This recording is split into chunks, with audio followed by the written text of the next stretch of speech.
এমন কোন পাপ কি আছে যা আল্লাহ ক্ষমা করতে পারেন না? 100 জন মানুষকে হত্যা করার পরেও কি ক্ষমা পাওয়া সম্ভব? চলুন আজ আমরা দেখব আল্লাহর রহমত কতটা বিশাল। বনী ইসরায়েলের এক ব্যক্তি ছিল যে 99 জন মানুষকে হত্যা করেছিল। জীবনের এক পর্যায়ে এসে তার অন্তরে পাপের অনুশোচনা জেগে এবং সে আল্লাহর কাছে ক্ষমা চাওয়ার জন্য তৎকালীন সময়ের সবচেয়ে বড় ইবাদতকারীর খোঁজে বের হল। অবশেষে সে পেয়ে গেল এক বড় আবিদকে। জনাব, আমি 99 জনকে হত্যা করেছি। আমার কি তওবার কোনো সুযোগ আছে? না, তোমার জন্য কোনো ক্ষমা নেই। এই কথা শুনে লোকটি হতাশায় ও ক্রোধে সেই আবেদকেও হত্যা করল। এভাবেই সে 100 হত্যা পূর্ণ করল। কিন্তু এত কিছুর পরেও তার অন্তরের অনুশোচনা পুরোপুরি নিভে যায়নি।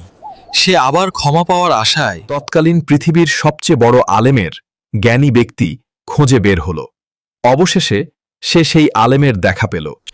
সে আলেমকে জিজ্ঞাসা করল, জনাব, আমি 100 জন মানুষকে হত্যা করেছি, আমার কি তওবার কোনো সুযোগ আছে? লোকটি আলেমকে তার 100 হত্যার কথা খুলে বলল। সব শুনে আলেম উত্তর দিলেন, অবশ্যই।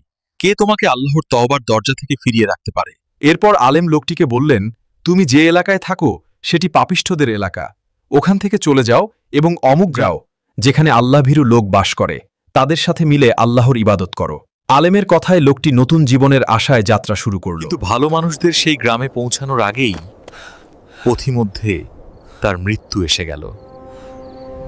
তখন তার রূহ নেওয়ার জন্য রহমতের ফেরেশতা এবং আযাবের ফেরেশতা উভয় দলই উপস্থিত হলো। তাদের মধ্যে বিতর্ক শুরু হলো যে কে তার রূহ নিয়ে যাবে। তখন আল্লাহর নির্দেশে 2 গ্রামের দূরত্ব মাপা হলো, আর আল্লাহর হুকুমে ভালো মানুষদের গ্রামটি মৃতের দিকে এগিয়ে এলো। দেখা গেল লোকটি ভালো গ্রামের দিকে 1 বিঘত বেশি এগিয়েছিল, আর এভাবেই আল্লাহ তাকে ক্ষমা করে দিলেন।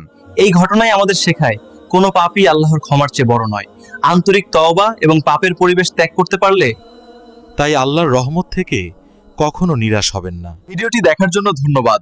ইসলামিক শিক্ষামূলক এমন আরো ভিডিও দেখতে তাজকিয়া মিডিয়ার সাথেই থাকুন। আসসালামু আলাইকুম।